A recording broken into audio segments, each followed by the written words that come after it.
Hi, I'm Joe LaGilia, and on this episode of Not Your Average Joe, powered by Mortgage Message, we're speaking with Jennifer Price of Live in Hope, the Ben Price Foundation. Hi everyone, and welcome to another episode of the Not Your Average Joe, powered by the Mortgage Message. We're joined today with another real community hero, Ms. Jennifer Price. Jennifer, welcome to the show. Thank you so much for having me. Absolutely. Thank you for being here. Jennifer, so excited to share your story and bring a ton of awareness to what we're going to talk about today. But if you can, in your own words, just kind of share with everyone kind of who you are and what your mission is. Absolutely. So my name is Jennifer Price, and on February 28th this year, I lost my husband to COVID psychosis. He had tested positive for COVID, like many people, just a few weeks prior to that.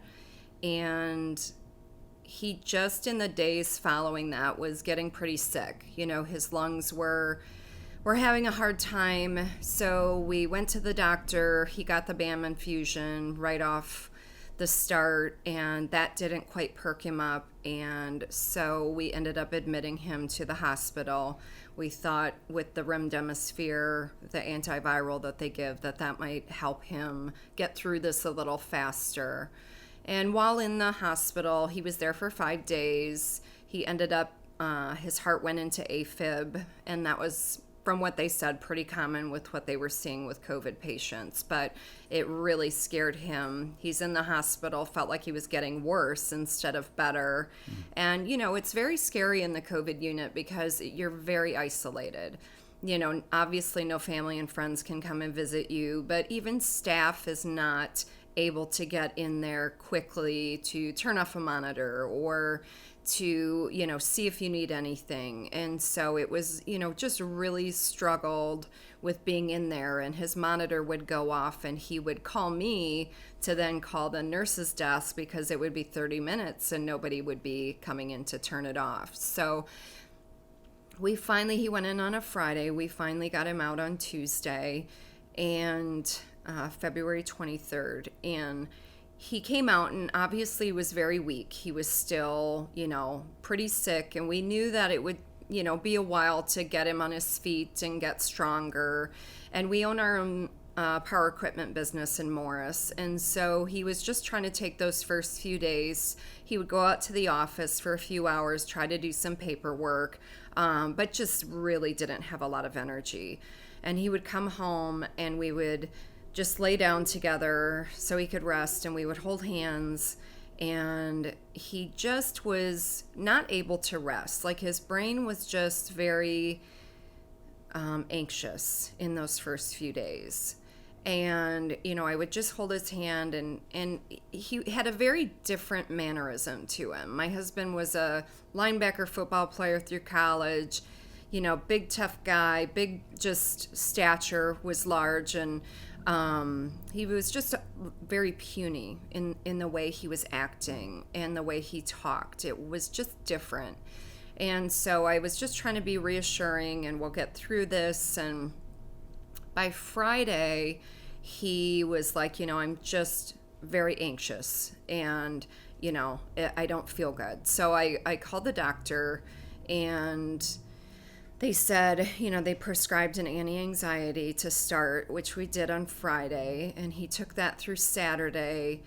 And come Saturday morning, my brother-in-law went with him. We also, in addition to the power equipment business, we also farmed on the side. So he did crops, but we also had, which in February we were not doing at the time, but we had cows and donkeys, and so we had a lot going on. And that's how we lived our life. Very busy and fast-paced. And, you know, he had been sick for so many weeks, so he hadn't been out doing any of that work. We had been having help with feeding the cows and doing chores. So he went out that Saturday with my brother-in-law, and, you know, my brother-in-law was just so worried. He just was not with it. He couldn't remember things. He couldn't understand that farming and getting in the fields was months down the road. He was very paranoid and panicked about getting the work done. And he's like, you know, it's Ben, that's months down the road. We're good. And we will all jump in and help you. You know, we've got this. It's no problem. So he came home that afternoon to rest. And my daughter was supposed to, she's 14 and the best of friends. And, you know, my husband just was the ultimate amazing father. Unconditional love like you've never seen. Our son, who will be 18, was born extremely premature and has severe disabilities. And that little boy was the light of his life and told him every day how blessed he was to be his dad, you know, and to be a football player and have your first son and not have those dreams kind of line up the way you would think. It didn't matter to him. That little boy meant everything to him. And he slept with us every night because he had epilepsy. So from the first seizure that he had when he was 3 or 4 and had to be airlifted and we didn't know if he'd survive, he slept with us. And my husband and my son Jet were snuggle buddies every night.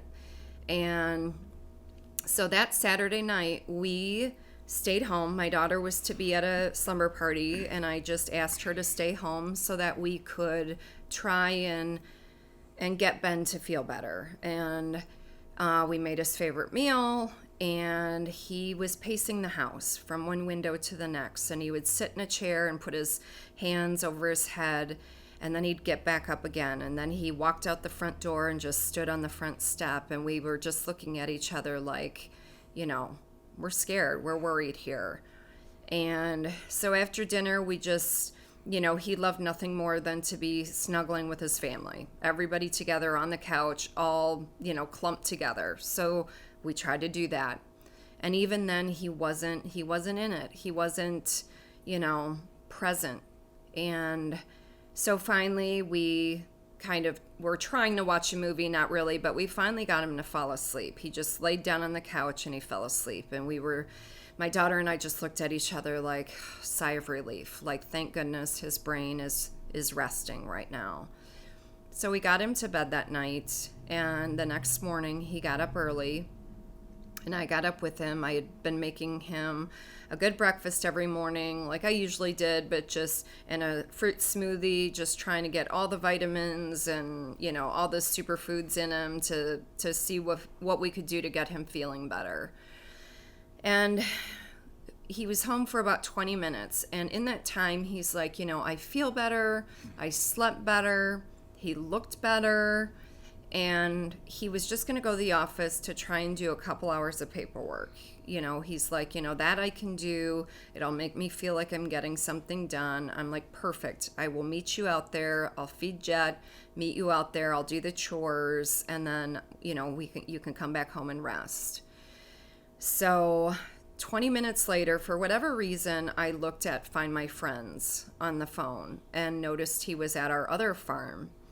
And which wasn't a red flag right away because we had cows out there. He had not been doing the chores. And, you know, I knew he would probably want to go check on them. So I called him and I'm like, oh, hey, you know, you're out at the other farm. How's everybody doing? He's like, everything's great. They look good. Again, normal call. No red flags, no reasons to be concerned. I said, okay, I'm heading out to the office and I will meet you there. And he's like, okay. And about 20 minutes later, his dad calls, and he had been also doing, you know, the rounds at the different farms, checking on things and helping out. So he had gone out that morning to the other farm, not knowing that Ben was there at the time, and he saw his truck. And so he called me and said, I see his truck, but I don't see him out here. And again, I wasn't immediately concerned. I said, you know, maybe he's in the RTV and out checking the fence or out in the pasture, because our pasture kind of wraps around some trees. So if he was checking cows out back, he would have to go out there with the RTV. So we hung up, and a minute later he called back to tell me he had found him.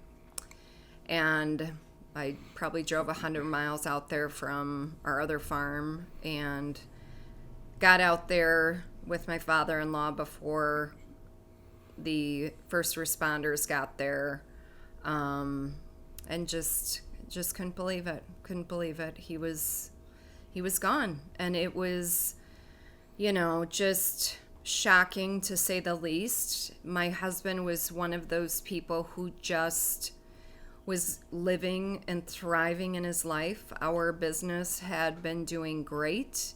There were no underlying issues. People start saying, oh, well, maybe there were money problems or were this.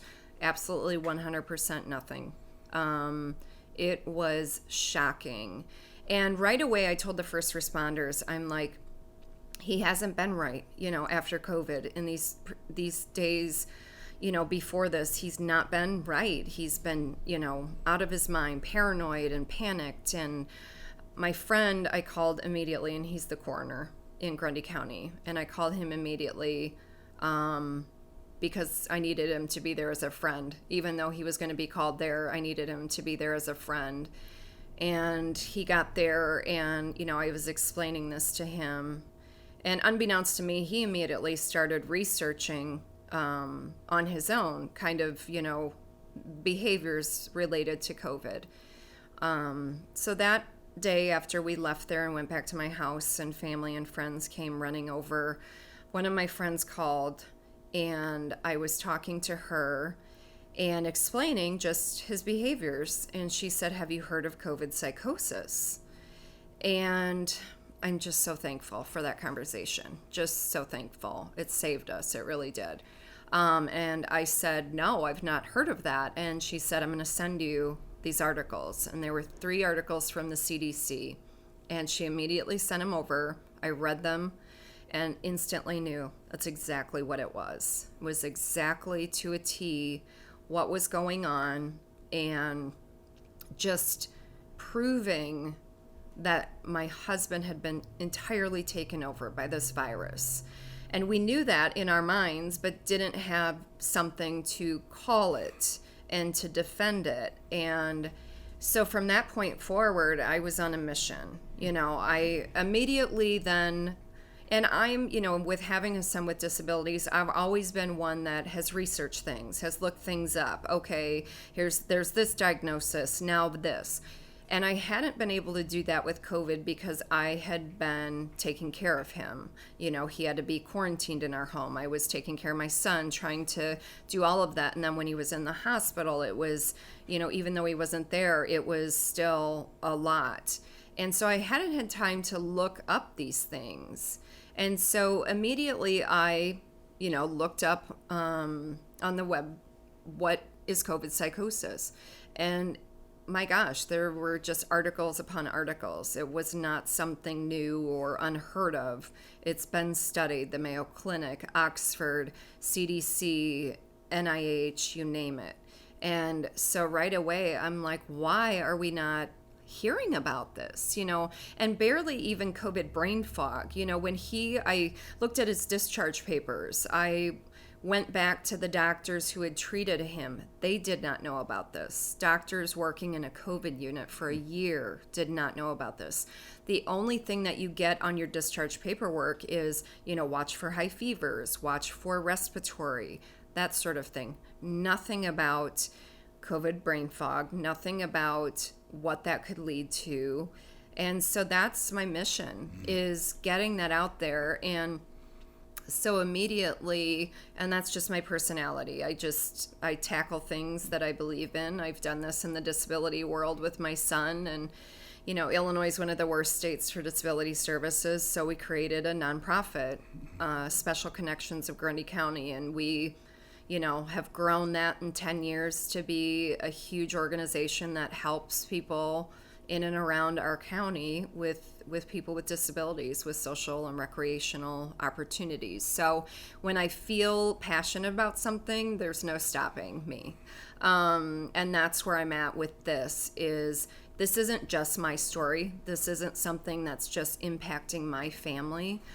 The number of people that have reached out to me since sharing my story, I can't even quantify anymore. I created a private Facebook page and just kind of gathering everybody there to share stories and information. This is happening more than people understand. The neurological side effects of COVID, as they're saying now, affect 1 in 3 people. Those are Those are alarming statistics, and we still at the top are not talking about this. I keep saying we are like so stuck in this triage phase of COVID, identifying the virus, social distance, wear a mask, and now vaccine. And I think everybody knows that and knows what we're dealing with and what you can, do and get the vaccine and help prevent and whatnot. But we're not talking about the lasting effects of this and the long-term suffering that people are facing with this. And, there's many people who have taken their lives. But what I say is their life was taken. I keep saying my husband did not take his life. I don't like the word suicide. He did not take his life. His life was taken. He would never have left us. And I know that, and my family knows that, and it gives us some peace in our hearts to know that. But that's how vicious this virus is. And they know this, and they're seeing it, and they're doing actual autopsies of brains to see, this is not new for a virus to be able to infiltrate the brain and cross the blood-brain barrier. This is something that can happen with viruses. But what they're seeing with COVID is so much more severe. And so, just like the vaccine, how quickly we got that. It wasn't because they shortcutted science or anything like that, but they brought together all of the masterminds, all of the brilliant minds, and got this done quicker.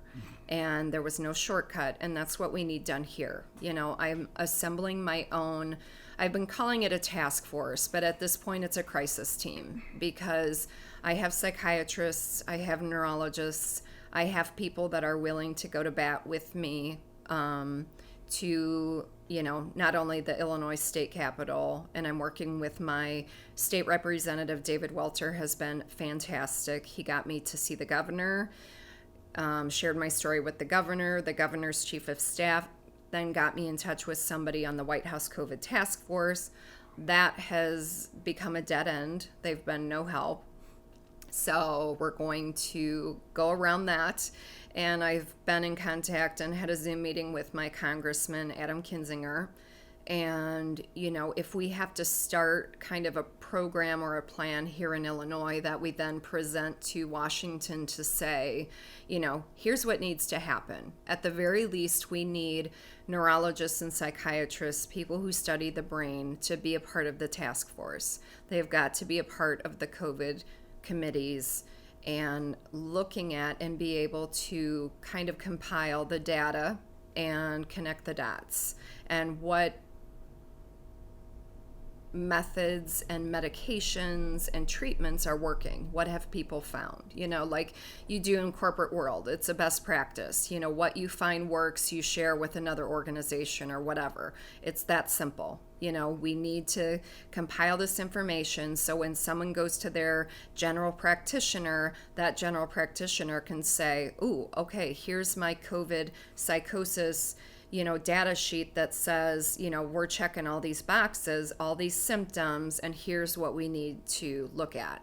Because it's not just I have anxiety because of COVID and life is hard or what have you. It's a change in the brain. And so it's a very different type of anxiety and, chemical reaction, I guess, happening and change. Jennifer, just an incredible share, and so much that you've been through in such a short amount of time.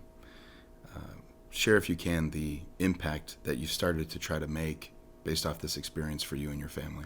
Thank you. It's been amazing because we immediately started sharing our story and on Facebook, and one of my dear friends, Courtney, I call her my PR rep. We just kind of quickly wrote out my husband's story and then shared it to anybody that would listen.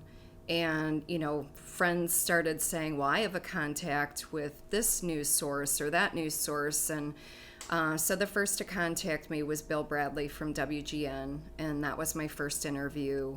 And then from there, we got NBC in Chicago, and then Fox Chicago. And, it was just important to continue to share so that we could get this out to whoever would listen and understand that, this is real, this is happening. And if you see someone in your family that's not acting like themselves, that, get them to the doctor right away. This isn't something, our plan was come Monday, we were going to have a whole different approach to my husband's care, and we didn't make it to Monday. So don't wait, don't let that person out of your sight, and get the help. But we also have to have doctors that know about this to be able to treat this properly. So it's a huge education game on so many levels.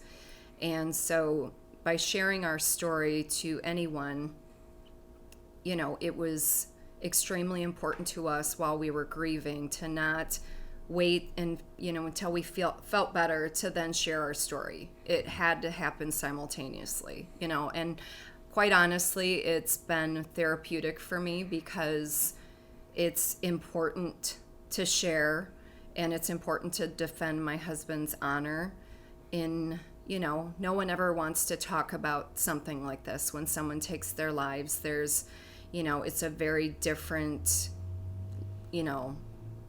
way to deal with loss. And so it's important for us to defend his honor in knowing that he would never have left us. And anybody who knows him knows that with every ounce of their being. There's nobody that's like, yeah, but not at all. Our community has grieved the loss of my husband. He was a giving person and a compassionate person, gave back to his community, came back from Minnesota from college to start his business back in his hometown, and, just lived and loved and thrived in his hometown. And so, right off, we wanted to do something to carry on his legacy. And so we started a foundation called Live in Hope, the Ben Price Foundation. So it's Live in Hope, the number 4, benprice.org. And right now it's a compilation of a lot of my news stories and his story. But most importantly, we've created a foundation, and it's a 501c3. And we have a massive board of directors with all of his friends and family that, loved him so dearly. And we're going to continue to do, big things in his name, just like he did. He gave a lot of money. He gave a lot of time to causes that were close to his heart. And we're going to continue to do that for him and continue to touch people the way that he did. Such an amazing legacy you are continuing for him. And from your journey, just in such a short amount of time, you've continued to hear so many stories that it just continues to validate and prove this incredible awareness we're trying to bring for this moment.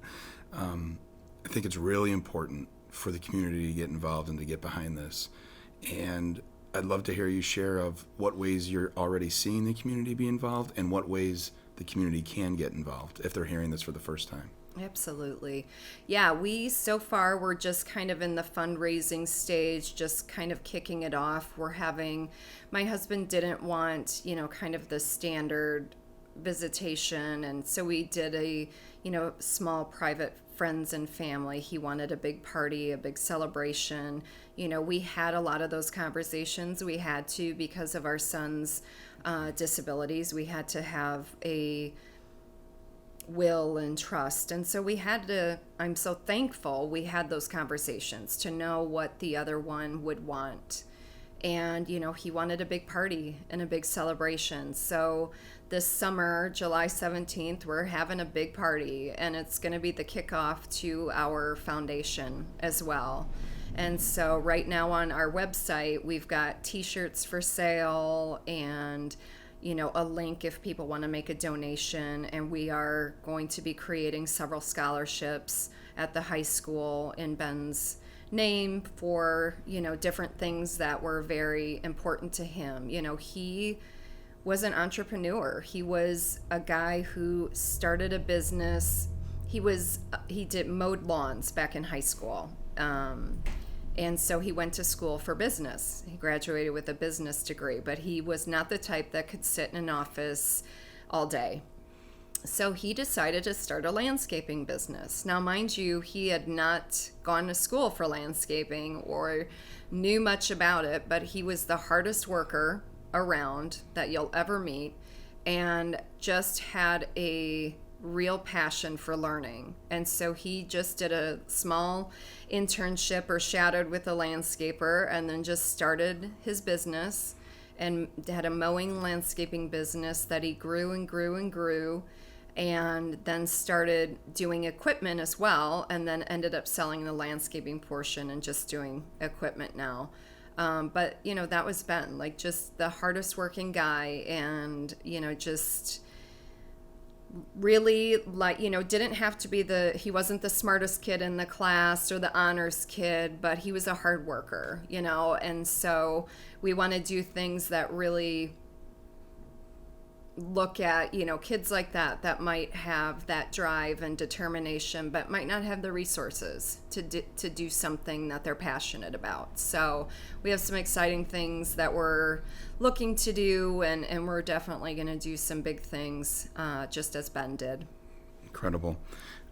So much of what this show is about is to bring awareness to incredible causes like yours, and to share real stories from community heroes that are looking to make a difference. Jennifer, who's your hero? Honestly, my heroes are my two kids.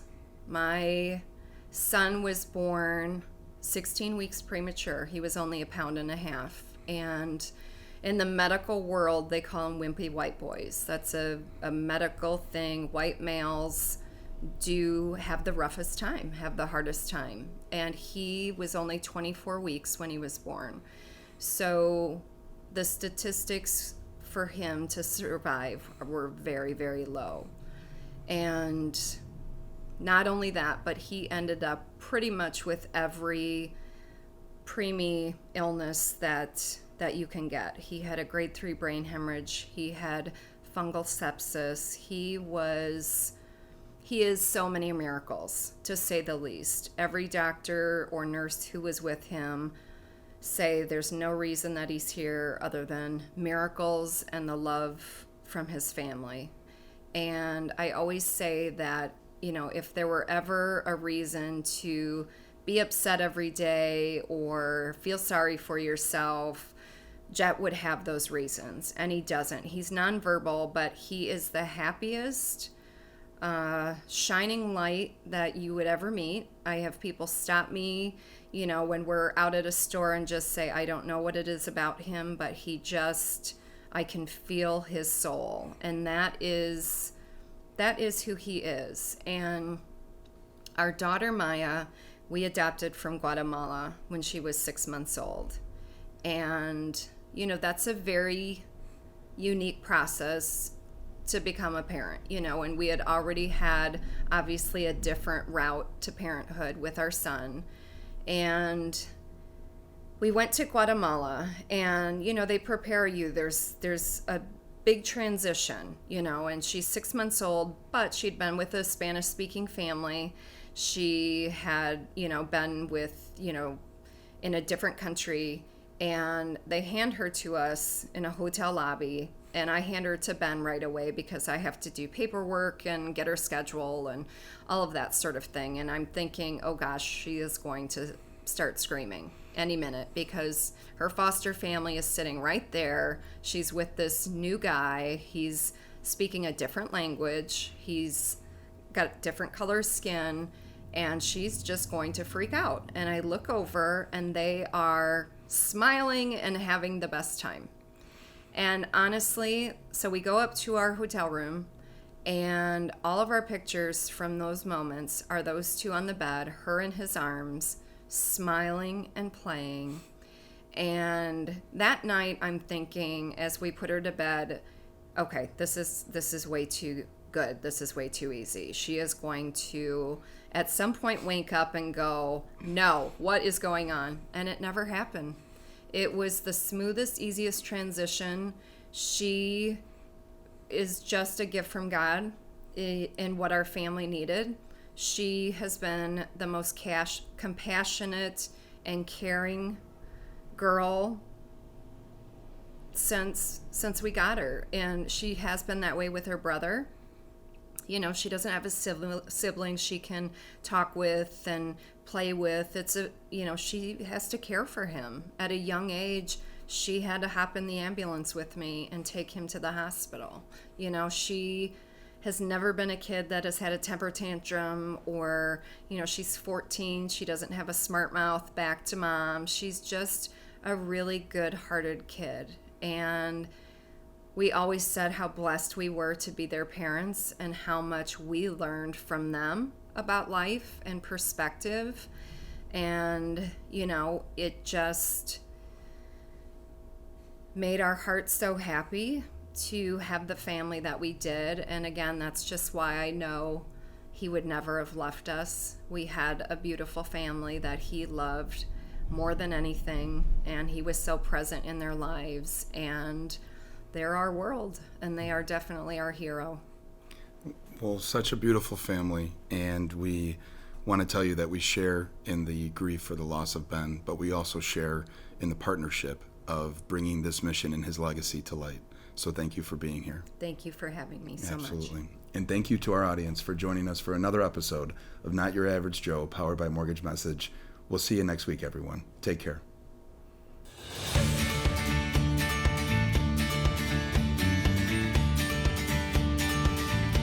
Hi, my name is Jennifer Price, and I am here with the Live in Hope, the Ben Price Foundation, to talk about COVID psychosis on the Not Your Average Joe show. If you know a local hero, please share with us.